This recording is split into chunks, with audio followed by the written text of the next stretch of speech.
মার্কিন যুক্তরাষ্ট্রের Texas অঙ্গরাজ্যে pornography সাইটে প্রবেশ করতে হলে এখন থেকে ব্যবহারকারীদের সরকারি পরিচয়পত্র বা ফেস স্ক্যানের মাধ্যমে বয়স প্রমাণ করতে হবে।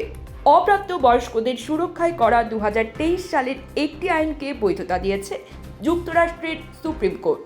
এই আইন অনুযায়ী টেক্সাসে পর্ন কন্টেন্টে প্রবেশ করতে হলে অবশ্যই ব্যবহারকারীদের বয়স যাচাই করতে হবে।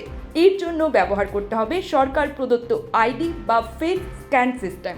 আইনটির বৈধতা চ্যালেঞ্জ করেছিল পর্নহাব সহ কয়েকটি ওয়েবসাইট।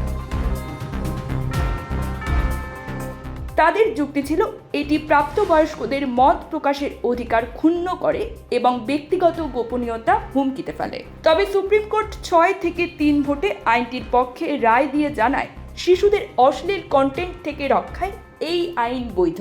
বিচারপতি ক্ল্যারেন্স টমাস বলেন, কোনো অঙ্গরাজ্য চাইলে অনলাইনে অশ্লীল কন্টেন্টে শিশুদের প্রবেশ রোধে বয়স যাচাই বাধ্যতামূলক করতে পারে। এই রায়ের পর টেক্সাসের অ্যাটর্নি জেনারেল কেন প্যাক্সটন সামাজিক যোগাযোগ মাধ্যমে বলেন, এই রায় শিশুদের অনলাইন পর্নোগ্রাফির ক্ষতি থেকে সুরক্ষা দিতে বড় জয়।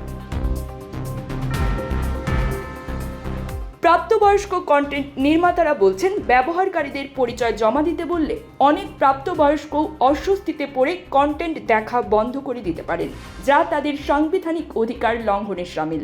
এদিকে সমালোচকরা সতর্ক করছেন, আইনটি ভবিষ্যতে কেবল পর্ন নয় বরং অন্যান্য প্রাপ্তবয়স্ক কন্টেন্টকেও নিয়ন্ত্রণ করতে ব্যবহৃত হতে পারে। উল্লেখ্য, টেক্সাস ছাড়াও যুক্তরাষ্ট্রের 1.5 ডজনের বেশি অঙ্গরাজ্যে একই ধরনের আইন পাশ হয়েছে, যার উদ্দেশ্য অপ্রাপ্তবয়স্কদের অনলাইন কন্টেন্ট থেকে রক্ষা করা। News desk, Probashon news.